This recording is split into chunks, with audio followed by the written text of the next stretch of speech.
I live in a low-income housing environment that goes by the government name of Empire of the Rising Sun. Me and a group of my allies control certain areas of this section in order to run our illegitimate business. We possess unregistered firearms, stolen vehicles, mind-altering inhibitors, and only use cash for financial purchases. If anyone would like to settle unfinished altercations, I will be more than happy to release my address.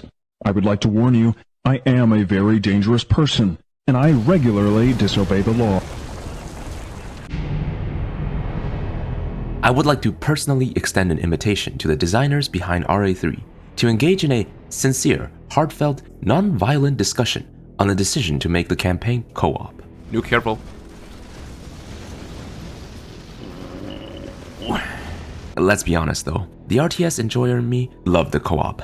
Excellent way to bring a friend into the genre. But for the purposes of a deathless run, oh boy did I want a time machine of my own so I can go back in time to undo this travesty.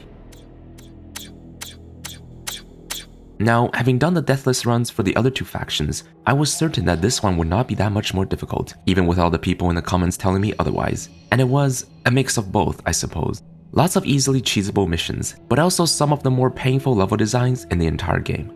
Things start off relatively mild for us, as always, with the first mission of the Imperial campaign being a breeze.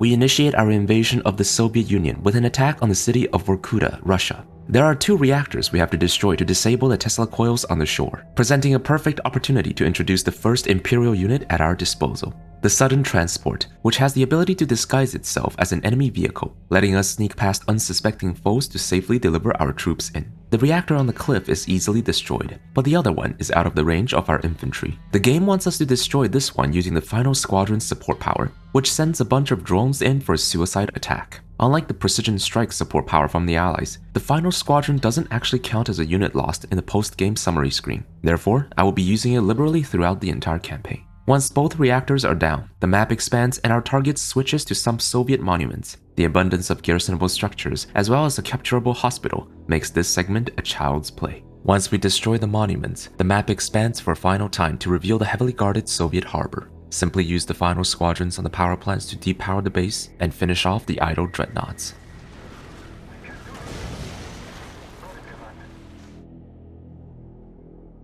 The second mission is similarly easy on us, tasking us with the destruction of even more Soviet monuments. We're each given 4 jet Tengus to escort our MCVs through a small river. This unit is the bread and butter of every Imperial army, and arguably the worst of the main air fighters of each faction, but that's an issue for later down the line. The flak troopers sent to intercept us deal high damage, but are equally as squishy when fired at by our Tengus. The few twin blades that show up after don't even get the chance to shoot back at us, so our MCVs can make it on land no problem. While they're getting there, split up our Tengus to pick up a few cache crates present on the map, one near the left statue and some more near the top right statues. This early eco boost will allow us to get our units out much sooner, but we're in no hurry anyway. The enemy attacks are very low pressure even on hard mode, consisting of only conscripts and bears at the beginning. Later on, they'll add in some sickles, twin blades, and hammer tanks, but we'll have a bunch of our main battle tanks up by that point. The Tsunami tank comes with a versatile special ability called the Defensive Matrix, which disables its main cannon but massively boosts its armor, as well as providing it with a small amount of healing.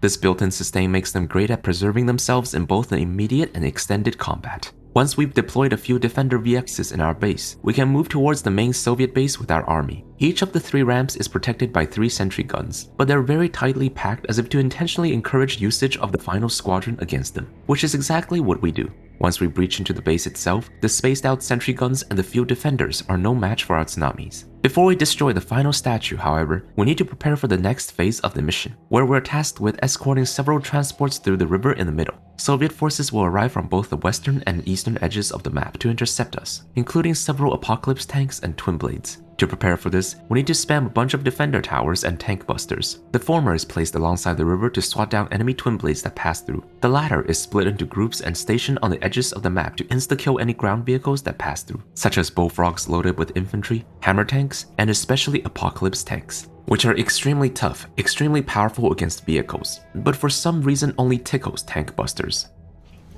I need them to explain the physics behind how a tank buster digs underground on a bridge.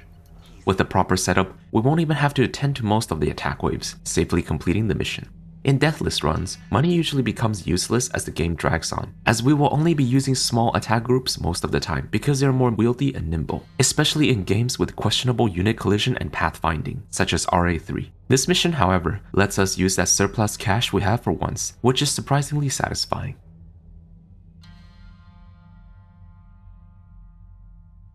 The will of the Soviet people hangs by a slim thread.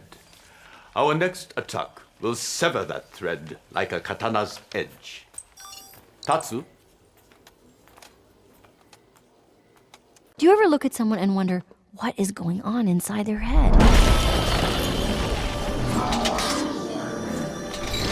One thing people don't often mention is that while the Imperial campaign does sport some of the hardest missions for this challenge, it also contains two of the easiest missions in the entire game, trivialized by one big three-headed boy.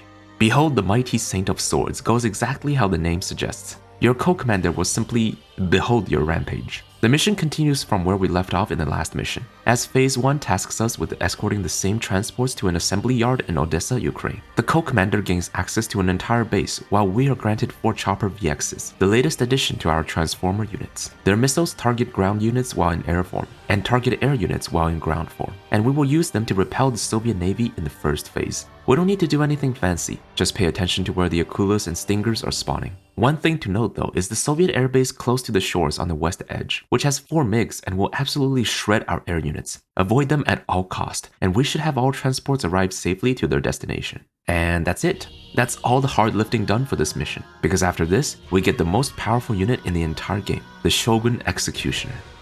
In Phase 2, we have to destroy the Ukraine cannons as well as the Soviet base in the top right corner. The 4 chopper VXs we had in Phase 1 would mysteriously vanish in this phase, but they don't show up as deaths on the summary screen, so I just assume they safely returned from their mission. We gain control of the Shogun Executioner instead, and it alone will be enough to complete the task at hand. It's got tons of HP and tons of damage, shrugs off all attacks and one-shots anything the Soviets have to offer. And although they don't possess any dedicated anti-air weapons, they can still take down aircrafts by headbutting them.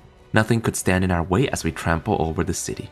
Purple-colored Soviets soon arrive on the battlefield and begin chasing after the Shogun Executioner, but their presence here only serves to further our cause. The Executioner is built to convert any Tesla weapons attacks into a healing effect instead, and these purple-colored Soviets employ Tesla-based units almost exclusively, with the only exception being the inaccurate V4 launchers, who can barely land a hit on us. It's a pity the co-commander doesn't get to experience this awesomeness, but I doubt he would complain about a free win. And maybe some more tank. Oh my god, you lost a dude. Ooh, that's quite a monstrosity you have assembled. Very impressive. With an unstoppable killing machine in our hands, as well as built-in sustained courtesy of our enemies, I can safely say that this is the easiest mission in the entire campaign.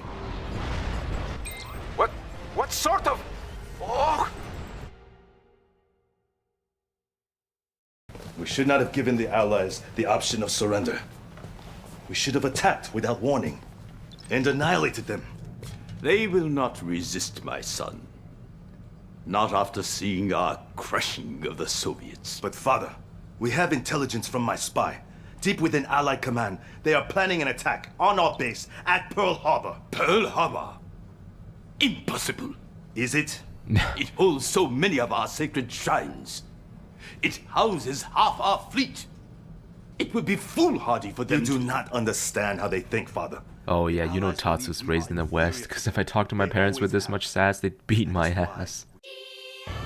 Of course, whenever you start having too much fun, that's when life takes a swing at your head with a metal bat. Graveyard of a Foolish Fleet is where the Imperial campaign takes a drastic turn in difficulty, tasking us with the defense of 5 key structures on Pearl Harbor from a massive Allied assault. An optional objective gives us the choice to capture 3 radar towers, which will grant us near map-wide vision. The Allies were really ticked off by Emperor Yoshiro's broadcast, it seems, as they start off extremely strong with a fully built base and an additional MCV to begin construction of even more docks and air bases. Their attacks begin almost immediately, and although small at first, fielding only dolphins and riptides, will quickly escalate to a constant stream of assault destroyers, cryocopters, and even aircraft carriers, in addition to non-stop air raids. In the 4th mission of a campaign, might I add. In contrast, the co-commander and I both get a base, 6 defender corps, and a handful of mixed units at the start of the mission. Not the most useful opening, but that's okay, we can just build our own units. 500 credits? 500? What? Why are we so broke on the home front? Oh, and we have to survive 12.5 minutes until our own high-tech units get here? And until then, we can't even build them? It was only minutes ago when the Emperor explicitly told me that this place, Pearl Harbor, allegedly houses half of our fleet, and the most powerful naval unit at our disposal right now is tsunami tanks? At a glance, I get why everyone in the comments were telling me that this is the mission I would have the most trouble with. If I were to rank the Imperial missions in terms of difficulty, however, this would probably only sit at the 3rd place, mostly because the enemy attack waves are very disjointed and don't have a good mix of units that cover each other's weaknesses. Our air units in particular will be the star of this show. The first few minutes is where most of the micro happens. To start, garrison our useless infantry into buildings as we send our NGs to capture the outlying radar towers. Move the defender corps to the front line, and immediately send our 2 Tengus and 2 chopper VXs towards the enemy base. The pre-built allied base, surrounded by spectrum towers and multi-gunner turrets, is out of our reach. But the same cannot be said for the lone allied Conyard at the front, which opens with a dock immediately, and would have several riptides as well as 2 hydrofoils built by the time we've arrived. The hydrofoils' anti-air guns would normally be a death sentence for our aircrafts, but for some reason, these 2 hydrofoils always switch to their jammer mode when attacked by our chopper VXs, a behavior I've found to be consistent across multiple tests. Since we have a combined count of 4 chopper VXs at the start, we should be able to take out these hydrofoils with little issue, leaving the frontal Conyard without any anti-air measures, sealing its fate. The pre-built allied base would have Apollos out on the field by this point, but the AI is hesitant to engage our Tengus, who also have a numerical advantage. Once we demolish the frontal Conyard, retreat immediately to avoid the hydrofoils and Apollos that are now coming out. The first wave of enemy attack begins almost immediately after, consisting of a large number of hydrofoils and dolphins. This task force will go straight for our lone naval dock, and since our air force cannot engage it, we need to prepare something else accordingly. Move the squishy Yari mini-subs away while we queue up 2 tsunami tanks and 2 shinobis. The shinobis will make quick work of the dolphins, while the tsunami tanks offer the tankiness needed to endure the dolphin attacks, and can chase down the hydrofoils after. Safely repelling this first wave is huge for us, as we get some valuable time to properly set up our defenses. The game plan is to minimize as many places we need to pay attention to as possible. Start by garrisoning the shinobis we have inside the small huts on the middle island, so that they can eliminate the dolphins who pass by without need for us to pay attention. Deploy the defender corps we got at the start near the choke points that lead into the harbor, and they too can effectively whittle down the dolphins that pass by, as well as the riptides and hydrofoils. Build up at least 12 jet Tengus and arm them with the newest support power in our arsenal, the point defense drone, which applies a shield that significantly boosts their durability. Station them near the outermost dock, which is frequently attacked by dolphins and riptides. Our chopper VXs handle them with ease, and the unupgraded Apollos are similarly no match for our Tengus. Enemy attack intensity is heavily reduced due to the loss of their forward base, often leaving us with the numerical advantage in these small skirmishes. Most of the pressure in this stage is actually concentrated on the co-commander's side, whose closest beach will frequently come under attack from assault destroyers and cryocopters. Luckily, these attacks are rarely escorted by hydrofoils, so the chopper VXs have free reign over the beach. A couple defender corps will take care of the lighter units, but air superiority is a must to deal with the heavier allied warships later on, so our co-commander likewise queues up a good number of Tengus. Once we've consolidated the shoreline defenses, we can use the extra money we get on some more defender towers and striker VXs. These ones will be placed in front of our bases, as well as a few locations where the AI likes to send in sentry bombers, either for paradrops or for bombing runs later on. The paradropping ones will be escorted by 3 Apollos each, but again, they're unupgraded, so our Tengus can easily swat them out of the sky. It's okay if we let a few of the paradrop ones slide at the beginning anyway, as they'll only be dropping some basic infantry and an IFB, with control of the air firmly in our hands, as well as the radar towers alerting us to enemy attacks well ahead of time. All we need to do is to wait out the timer. 10 Naginata cruisers will arrive at the top left corner at around the 5:30 mark, giving us a bulkier naval unit to aid our defense. They're mostly not needed though, and offers only extra work as we need to watch over them to keep them alive, so we can just leave them where they arrived. The co-commander might have some good uses for it though. Okay, 3 more minutes. Nothing can go wrong. Be careful, Commander. Spies are Oh attempting my to fucking infiltrate god. and disable our long I literally range said radar. nothing can go wrong. Be careful, Commander. The 3-minute 10 mark is when a lot of the events I mentioned earlier starts to happen. The allies will intensify their attacks, sending more units at us, begin construction of carriers, paradropping engineers to try to capture our radar towers, and most importantly, researching the advanced aeronautics upgrade, which notably boosts the durability of their Apollos and sentry bombers. Now, Whenever we engage the Apollos with our Tengus, we need to start transforming some of them mid-fight to avoid losing one of them. This is also when the Allies start doing bombing runs with their sentry bombers, targeting our conyards, power generators, and refineries in particular. But as I said, we've already prepared for such an event ahead of time. The units that pose the highest threat to us are the carriers, but they for some reason are not escorted, so all they amount to is an excellent source of XP for our choppers. An allied MCV will also attempt to set up shop in front of our beaches near the 1 minute 30 mark. Again, unescorted, so easy XP for our choppers. It baffles me that the mission designer would intentionally leave these high value targets unprotected, and I'm more inclined to believe that this is attributed to the destruction of their forward conyard at the beginning, which speaks volume about how vital our initial play was to our success. Be prepared for when the timer finishes, as our reinforcement fleets will arrive near the top and right edges of the map respectively. In particular, the co-commander's fleet spawns really close to the enemy base, so they must move the more fragile units away immediately lest they be destroyed by the carriers. Nuke, move your navy, nuke! Holy shit! There's only one type of unit that we want in the reinforcement fleets. The Shogun battleships, the Empire's very own long-range capital ships, whose artillery is a serious threat to all allied units. Set them all to aggressive stance so that they automatically fire on everything in their range, and with our Tengus providing air cover, the main allied base should fall in no time. You saved Hawaii and many, many lives. Thank you, Commander. Crown Prince Tatsu will be very pleased.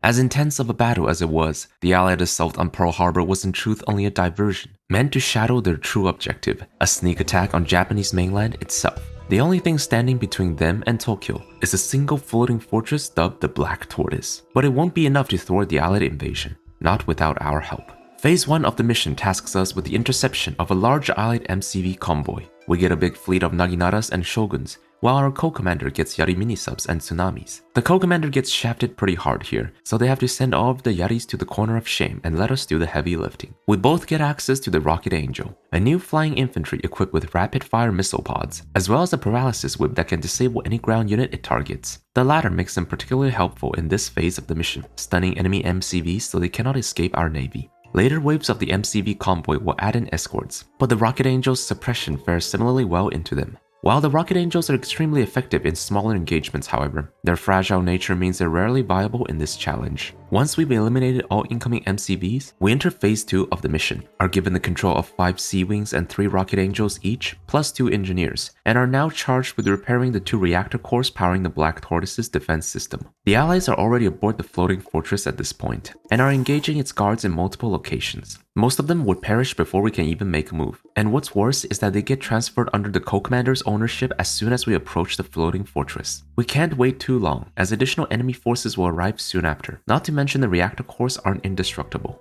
Similar to the Sarajevo mission in King's Wrath, this is one of those moments where we have to pick an optimal time to enter the battle, though by principle, we will still try to save as many of our allies as reasonably possible. Wait until the Imperial warriors defending the power cores are dead, then begin moving in immediately with our forces. Transform our Sea Wings into Sky Wings, and focus down the enemies attacking the first power core, as well as the allied troops near the closest ramp. The enemies near the second power core can wait, as we need to head south to deal with the first Riptide attack wave right after. These 5 Riptides will unload a large amount of infantry once they reach the fortress, including javelins who are a danger to our air units, and dogs who will quickly hunt down our engineers. Even if we manage to not lose any units to them, cleaning them up will still take more time than we can reasonably spare, so we'll intercept them on the sea instead. Our forces can safely do so for the Riptides approaching the left ramp, while our co-commander can handle the middle ramp with no problem. As soon as we're done, send our Sky Wings to finish off the allies attacking the second power core, and send our Rocket Angels to assist our co-commander with the last group of Riptides attacking from the right side ramp. Then, dispatch the last group of allies near the refineries, and fend off the second wave of Riptides in the south with our Rocket Angels. As long as we send our engineers towards the power cores as quickly as possible, they should be repaired by the time we're finished with the second wave in the south, meaning that the Black Tortoise's Wave Force Tri-Cannons are now back online. They alone can handle the remainder of the second wave of Riptides. With the reactivation of the Black Tortoise's defense system, we gain control of its production facilities and enter phase 3 of the mission. The map will expand in the south and east, revealing 3 individual partially built allied bases. They will all begin production immediately and construct a myriad of high-tier units. The southern base mainly employs destroyers and cryocopters, and likes to build lots of multi-gunner turrets in their base. The eastern base constructs mainly carriers, Apollos, sentry bombers, and hydrofoils. Lastly, the northeastern base, which seems to just spam Vindicators for bombing runs. To help fight back this massive force, our own MCVs will arrive at the western edge of the map, accompanied by our navy from Phase 1 of the mission. Note that I specifically mentioned that this is the navy we had in Phase 1,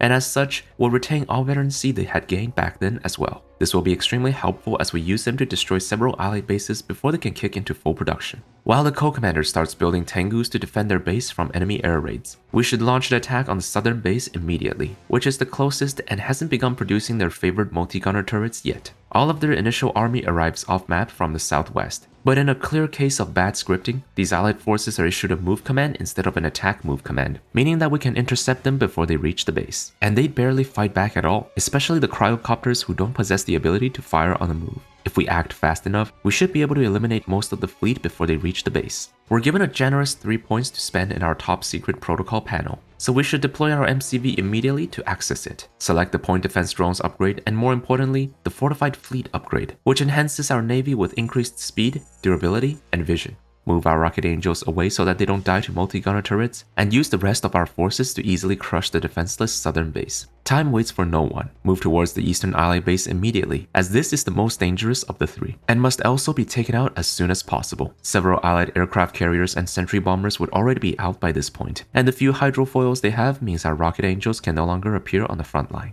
Luckily, the Wave Force Tricannons we reactivated earlier prevent the aircraft carriers from closing in on the Black Tortoise. And even more luckily, their bombers' focus is on the co-commander's dock and not our navy, so we can confidently send our rocket angels and sea wings away to help our co-commander, and engage the carriers with our capital ships without worrying about anti-air measures. Send the Naginata cruisers in first to draw aggro from the carriers, who will launch their EMP missiles as soon as the engagement happens. The Naginata's speed allows them to both outmaneuver the EMP missiles and dodge a portion of the Hornet attacks. Once the EMP missiles have been exhausted, move in with our Shogun battleships. Their cannons deal massive damage to carriers and are sturdy enough to take a few hits from the Hornets. Though due to their minimum range, we still need the Naginata's support to get rid of the Dolphins. The base will continue to produce more carriers as we lay siege, so we need to finish them off quickly. It sounds like hard work breaching this base, but between the veterancy and our support powers, the room for error is a lot bigger than you think. In fact, in the one successful run, I ate multiple EMP missiles straight to the face and still came out on top. We just have so many units at our disposal that even if I leave 1 or 2 low HP ones behind, it's still more than enough to power through the eastern base.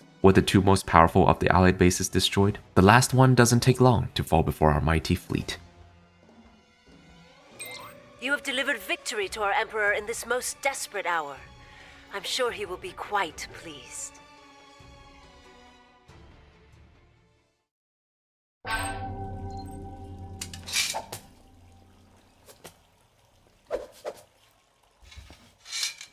Given enough time, any man may master the physical. With enough knowledge, any man may become wise. It is a true warrior who can master both. Alright, I'm gonna level with you guys. This mission sucked, but for all the wrong reasons. The unshakable desire to cheese a mission is one that constantly circles in the back of my head, and sometimes I almost feel like it does so to my detriment. The Empire of the Rising Sun campaign is the only one out of the 3 where I've never actually played before, so for a lot of these macro-heavy missions in the latter half of the campaign, I've just been throwing random strategies at the wall and seeing what sticks. This mission is particularly annoying because a lot of the strategies that seem viable at first often turn out to be either death traps or micro traps, and for what feels like the wildest reasons too. Which is why this is probably the mission that I spent the most time on in this run. Definitely not helped by the fact that my recording was corrupted after several hours of struggle. My co-commander and I were so devastated that we called it off for the day and redid the mission the next morning. And even then, even with a clear game plan mapped out from the start this time, it was still every bit as painful. This is honestly the worst mission in the Imperial campaign. Rage of the Black Tortoise tasks us with a counterattack on the American city of Santa Monica. As retribution for their failed assault on Japan itself, we are to capture the 3 allied media centers in the city and use them to broadcast Imperial propaganda. 2 optional objectives are present on the map. An air control tower in the south will continuously call in sentry bombers and Apollo fighters for support, while the observatory up the cliffs in the north will reveal itself as an artillery cannon several minutes into the mission. Its targeting is random, so it will fire sporadically onto the entire city, and its damage is negligible, so we don't really need to bother with this objective. The intro cutscene has 4 heroic Athena cannons gun down 5 of our warships, which do show up in the summary screen as losses. Per our rules, these count as cutscene deaths. For some reason, the camera is placed so that you only get to see a tiny bit of the 5th warship being destroyed, and for a while, I thought I had lost an additional unit somewhere else. We're supposed to use the Black Tortoise's Wave Force tri-cannons to eliminate these Athenas. Take this opportunity to set them to aggressive mode, so that later on, they can automatically target any enemy that wanders into their range, which is particularly helpful for stopping attacks from the Allied naval base. The destruction of the Athenas progresses us into Phase 2, where we're given a standard multiplayer start of an MCV and 10,000 funds. It's not as bad as Pearl Harbor, but I still wish the Emperor would be a bit more generous than this. The Americans, on the other hand, have 4 bases with varying degrees of completion, and, while taking a moderate time to get up to speed, will consistently produce high-tech units, including the Mirage tank and especially the dreaded Athena cannon, whose long-range attacks will be a constant pain in this mission. Having to face so many enemies in a macro-based mission, my instincts were obviously to attempt a cheese strategy first. Since our objective is to take down the media centers, we technically don't need to engage the enemy at all. A sudden transport and a few engineers may very well get the job done by themselves. Each media center is protected by 2 spectrum towers hidden inside billboards, as well as peacekeepers who are making themselves busy in the nearby donut shops, meaning our sudden transport will without a doubt perish as soon as it unloads the engineers. If this was a speedrun challenge, then this will be quite the effective strategy, but it is sadly not the case here. Well, since we can't cheese the objective directly, the next thing we tried is to take out some of the enemy bases before they get to build up. And it's actually quite easy to, with them having little to no defenses, or easily depowered in most cases. We can easily snatch 3 of the 4 enemy bases using sudden transports, and can even use the allied technologies against them. This, as well as the introduction of the Wave Force artillery, lets us build up a decently powerful ground army that can most definitely clean out the map and win us the mission. But goddamn is this route painful to execute. I originally had a different script that focused on our playthrough using this strategy, but the thing is, this base stealing cheese is honestly too much work. The co-commander and I both need to tech up to build high-tier ground units, but they're super squishy and can easily cause a reset if not handled carefully. And with transformation being the main gimmick of a lot of Imperial units, their special abilities are actually quite lacking in terms of utility. The reinforcement spawn locations on this map are also super weird, with the bottom side spawning 2 waves of reinforcements right next to the airport base, even after I've completely taken over it. So we gotta spend a bunch of resources on stopping that, while also teching up and building defenses in 3 different bases, all while cheesing the middle base. The engineers seem to have a mind of their own when it comes to which direction they want to exit out of the sudden transports. Then there are the shenanigans with the cryocopter and prospector combo. If the cryocopter were to freeze one of my units near a refinery, its prospector will instantly move in to try to crush our units. I have to give props to the devs for actually coding this intelligent behavior into the AI. It really caught me off guard the first time. But that doesn't excuse all the other bullshit I encountered along the way. What is this?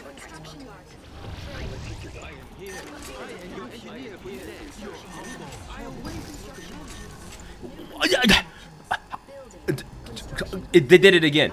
How is it that an engineer can run over another engineer that's frozen?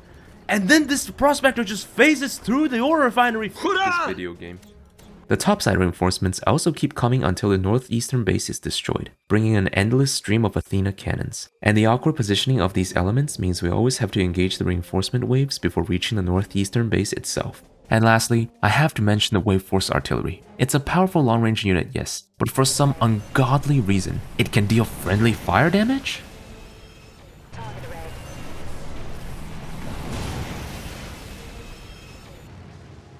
Are you serious? And by God, I hope somebody in the comments would explain to me exactly how our Wave Force artillery is capable of inflicting friendly fire. It's not consistently reproducible. It happens whenever and wherever it wants. Every engagement, every shot fired, we will be praying that we don't lose a unit completely by accident, completely by something outside of our control. All of this extra stuff to pay attention to ends up adding a lot of unnecessary stress, resulting in many resets. I suffered through all these pain points and finished the mission this way, but I honestly couldn't bring myself to present this as my game plan for the mission to you guys, because it's such an ugly solution. So, where does that bring us? Back to me. I really wanted to diversify our strategic profile, but it seems we're at the mercy of our air units once again. Once we enter the base building phase, immediately rush towards the production of jet Tengus. 8 of them plus point defense drones should be enough to fight off the Apollos. Now, queue up some Striker VXs to prepare for our offensive. We can recruit 3 tank busters to bust down some American houses in front of our base. 3 of these suburban houses actually contain cash crates inside of them, giving us a much needed eco boost in the early game. This is why people say you shouldn't put cash inside the house. One little mishap and whoop, now you're charged with treason for funding enemies of the state. Garrison this building here with the tank busters, which is just close enough to target all 3 power plants on the bottom side of the Allied naval base. Destroying them depowers the base, allowing our forces to move in for the kill. Once that's done, fly our chopper VXs and Tengus to the southeastern Allied base and demolish it. Then, sneak behind the northeastern Allied base and destroy the 4 power plants to depower this base as well. Resistance is a bit heavier here due to the presence of IFVs and javelins, but we can land some Tengus to deal with them no problem. Destroy this base, then join forces with our co-commander, and reduce the final Allied base in the middle to ashes. Clean up the stragglers, and capture the media centers with our NGs. Superb work, Commander. From this city, I will begin to break the will of the American people. At least, whatever will that remains.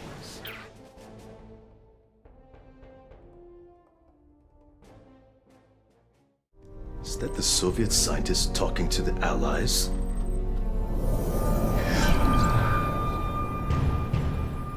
Sir, I have developed a time machine. Is this some kind of joke? The Empire of the Rising Sun never would have existed if not for our meddling with time and space. If fate can be changed on a whim, if the future is malleable, then there is no divine destiny. All this means nothing. Mr. President, what do you propose we do? Oh my God. Bloody hell! Our spy is Mr. President! General, Your Highness, we are intercepting a flood of transmissions between the Allies and the Soviets. They are assembling a joint task force to attack our mainland. Soviets and Allies together? We should have decimated the Soviet threat. We should have killed every last Allied soldier. My time is done. Tatsu, I grant you full authority over the shogunate. Please, do not let the empire fall. Yes, Father.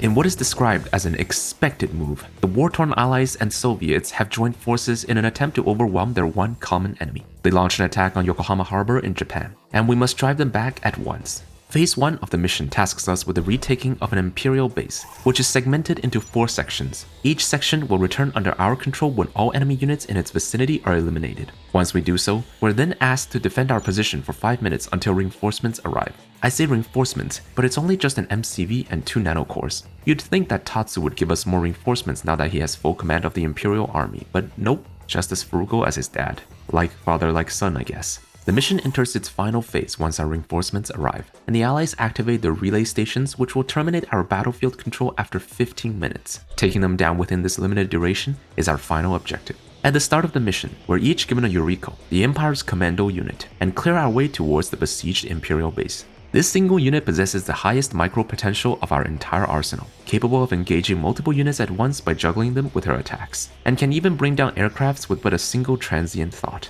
In the hands of a good player, Yuriko is a terrifying one-woman army. To help us get accustomed to her, we're also given a hospital for self-healing, a very luxurious setup for her. Clear the first group of enemies in our way, then destroy the bridge after we've crossed it. 2 groups of enemy infantry will spawn behind us for a flank attack. But if we destroy this bridge, then they just sort of run back and disappear off the map? No idea how it works, but whatever helps. Just make sure you don't destroy the bridge while your units are below it. What are these voice lines? Did I die? Once we reach the wall section, 4 King Onis will come in and break open a path for us. Quickly move our Yurikos up to engage the destroyer so that the King Onis don't suffer too much damage. 2 groups of 6 Shinobis will also join us as we reach the next blockade, and now we're finally in position to retake the bases. Or not. You see, these Imperial structures are the source of much of our frustrations with this level. I didn't realize this in the first playthrough, but we're actually racing against time, even here, as the enemy production structures become active as soon as we gain vision of the Imperial base. Even if we move as fast as we can to recapture all 4 sections of our base to enter Phase 2, we're inevitably thrust into an awkward position right after, where we have to defend against a large amount of poorly positioned, low-health buildings, against randomized sentry bomber attacks, assault destroyers, and even carriers. And exactly how much money do we start with to combat these dangerous threats? 3,000 credits. Barely enough to afford a Shogun battleship. What? I thought this was an expected move by the allies? Where are my credits to help me with the mission then? Is Tatsu even more stingy than his dad? Is he embezzling all my funds to fuel his robotic waifu research? And that's not even the end of it. As I mentioned earlier, retaking all 4 sections of the Imperial base starts a 5-minute reinforcement timer, which also prompts the allies to start randomly chrono-shifting tanks into one of 5 positions on our side of the harbor, 4 of which are right next to a refinery, meaning if we don't have pre-placed defenders stationed there, we're almost guaranteed to lose a harvester. With our money being as tight as it is, there was no way we were going to be able to afford any mecha bay upgrades, let alone vehicles for defense, not when we're already struggling to handle the front line. These wave force towers in the south are often the first victims to fall, as the southern allied dock is the one that constructs carriers first. While we can send our battleships and Yuriko to help out our co-commander, this leaves our own base vulnerable to sentry bombers, who also randomly decide which section of our base to bombard. Maybe we'd get some good RNG after a couple resets, but what then? We'd have to spend the next 5 minutes on the defensive, with limited income against some of the best the allies have to offer, with the Soviets falling closely behind as well. Their RNG attacks leave huge rooms for mistakes, and were in fact where a lot of resets happened. What's even funnier is that if you try to load a save that was made during these 5 minutes, the timer just disappears, and the trigger along with it. This means no access to phase 3, so the relay stations we have to destroy are kept in an invulnerable state forever, and we have no way to finish the mission. When the timer starts, you have to play flawlessly for 5+ minutes in the hardest section of the Imperial campaign. Alright, maybe there is a more elegant solution to this. What if we try to recapture the naval sections of our bases first? Then we can get at least 2 Shogun battleships out early, and bombard their docks from afar this way. Nope. The enemy gets dolphins out before we can shut down the docks, and the battleships have a minimum range, and its battering ram has too long of a cooldown to deal with the dolphin spam. Maybe use Yuriko and the battleships together? Oh, never mind, our base died to sentry bombers. This was an excruciating mission where we couldn't even come close to a good answer right off the bat, where trial and error was the only way to come up with a working strategy. With each failed run, we'd learn something new, and with many failures under our belts, we finally arrive at a game-winning strategy.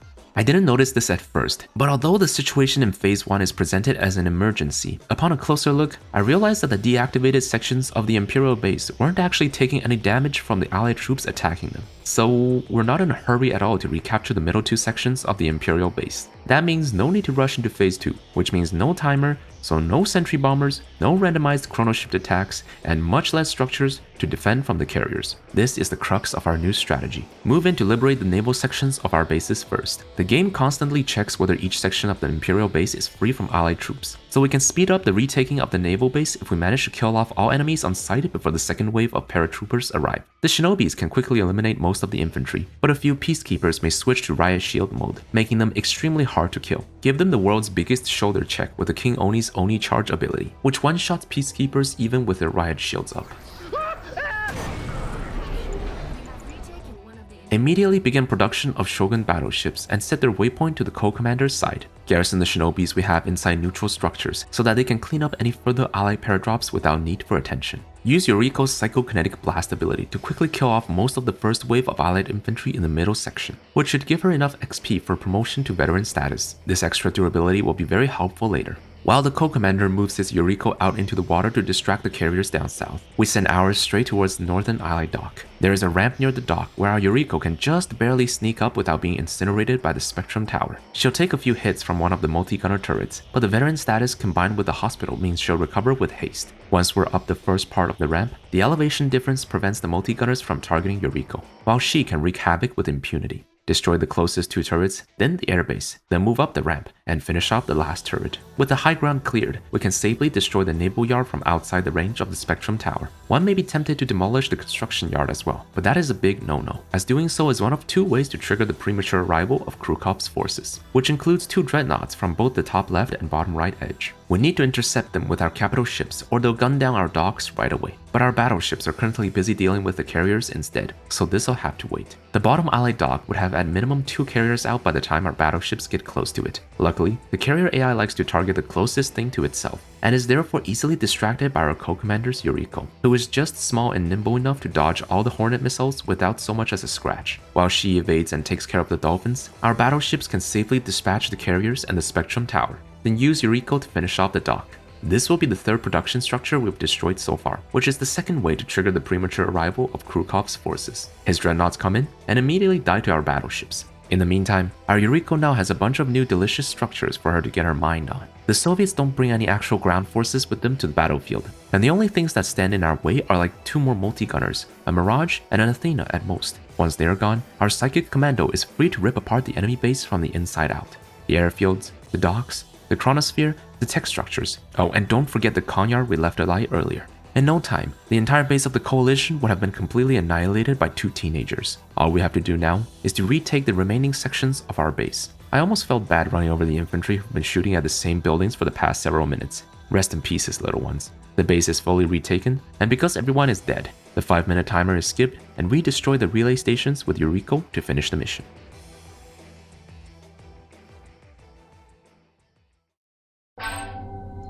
It is a new age, Commander. Men and countries must make their own destinies. We will now do what should have been done long ago. We will annihilate the Soviet army and turn Moscow into rubble. You must find and destroy their time machine. For if they change history again, they could end our lives before we are even born. After the sheer agony that was the last 3 missions, this next one is truly a sight for sore eyes. Crumble, Kremlin, Crumble is the penultimate mission of the Imperial campaign, where we launch an attack directly on Moscow.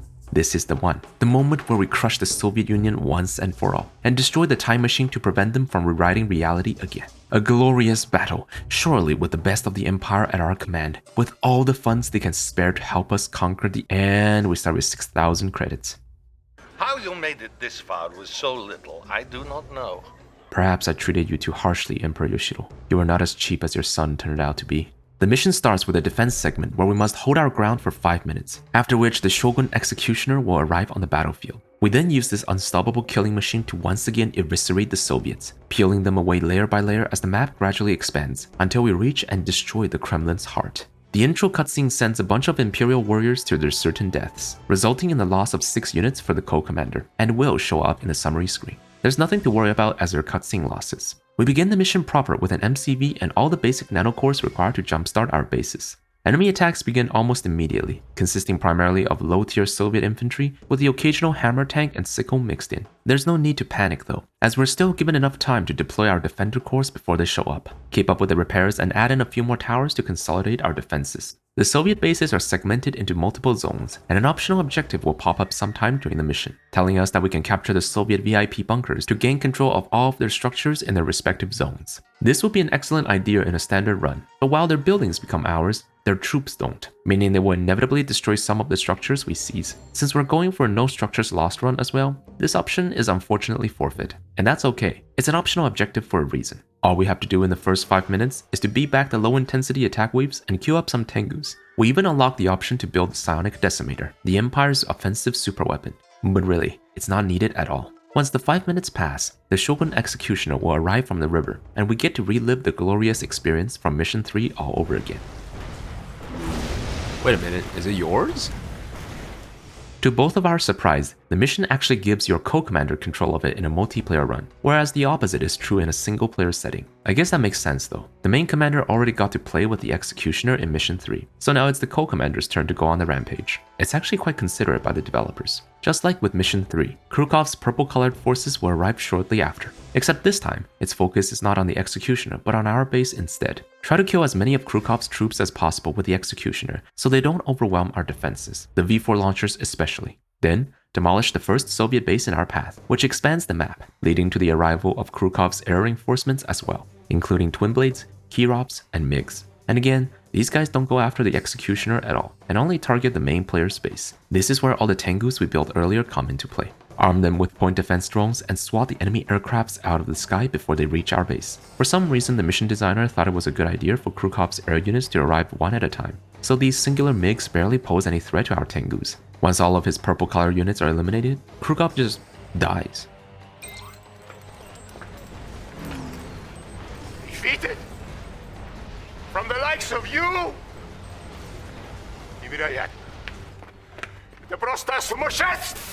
There's not much left to say at this point. Like I mentioned earlier, the Shogun Executioner is a force of nature in its own right. Nothing the Soviets throw at us can deal with it. There's an awful lot of terror drones on this map, and can easily bury itself inside the executioner. The damage they deal is negligible, however, and with the abundance of Tesla coils providing free healing, well, it was truly a therapeutic experience after what we just went through. No! This can't be happening. I'm the Premier! I control time! Alert. The time machine is being carried Meow. away. Destroy that helicopter. A unit is under attack.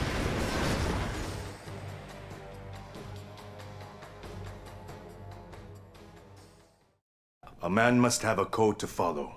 Indeed, my son. Will you join me, Father? Will you help me defeat our enemies? It would be an honor. Commander, it is now time to vanquish all who would oppose the Empire of the Rising Sun.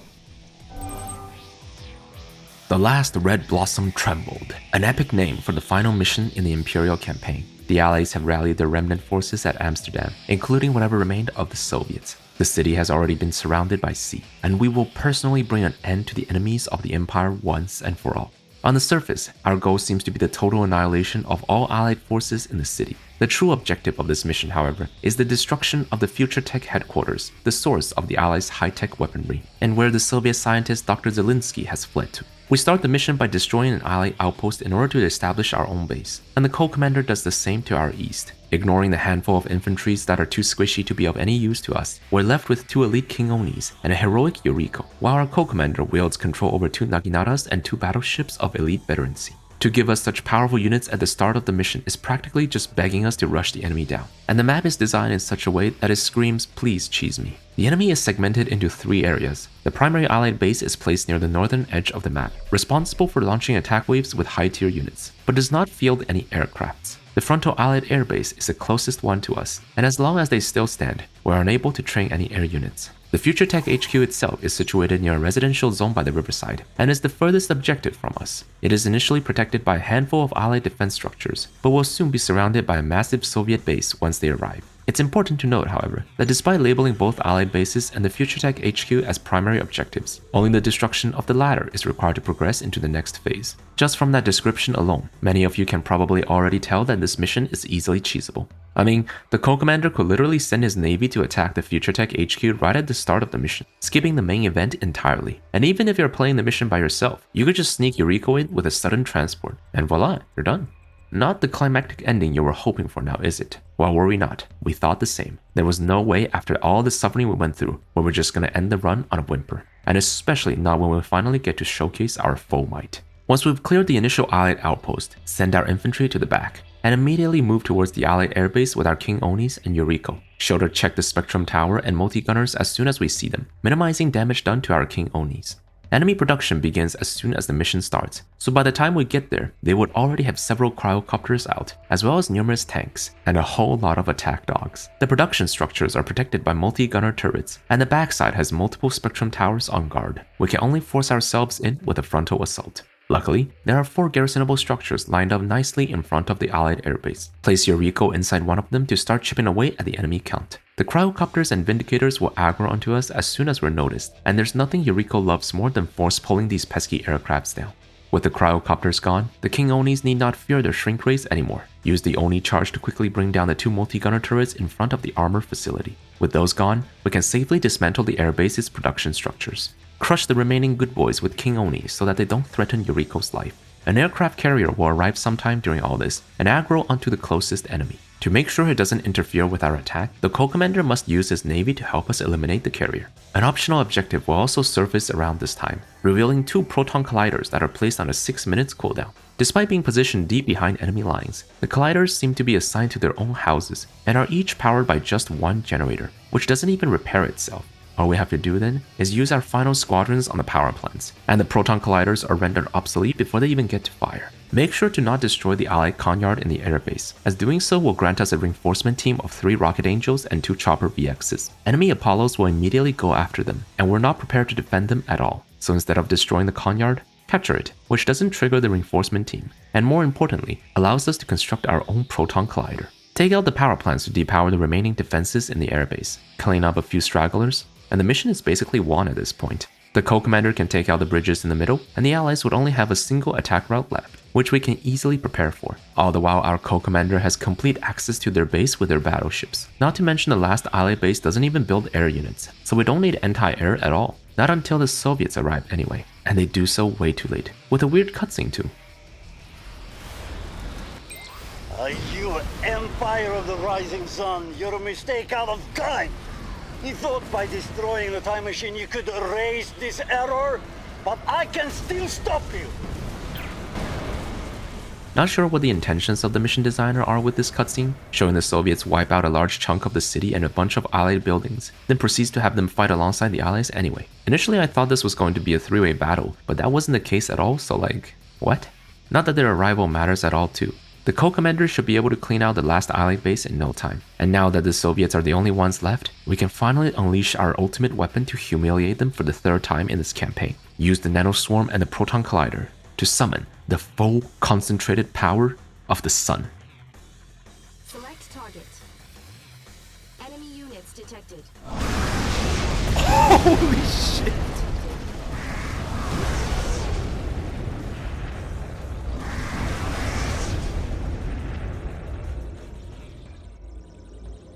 Yeah, I think they're dead. 3, 2, 1. Select target.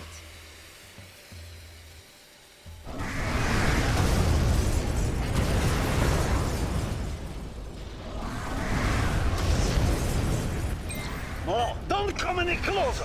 I need more time with the Chronosphere prototype. I won't hesitate to unleash catastrophe upon you.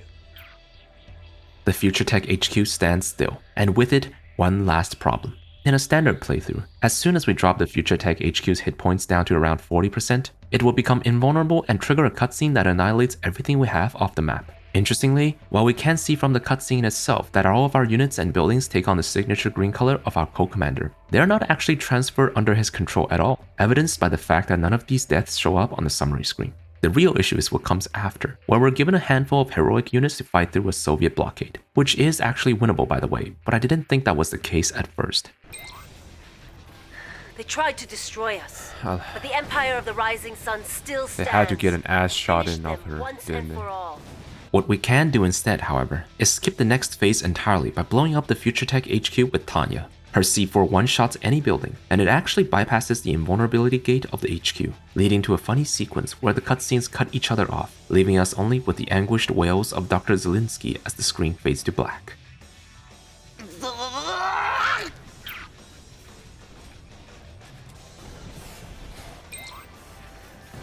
They tried to destroy us, but the Empire of the...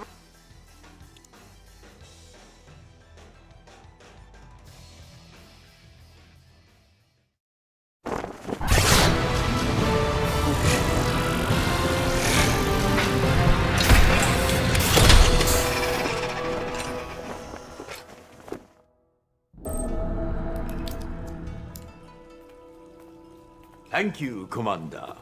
You have honored your ancestors. And defeated our enemies. Because of your victories, I bestow upon you the honored title of Supreme Stupid.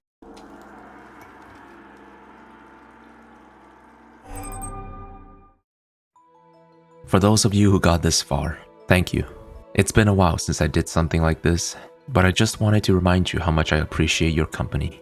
For those of you who are interested in a different style of video, but still set in the universe of Red Alert, I would recommend my series on the story of Mental Omega, which is, in my opinion, one of the best Red Alert 2 mods out there, and is slated to receive another major update in the near future. To see more people give this passion project a chance will be the greatest gift from you guys to me. That'll be all this time. See you again soon.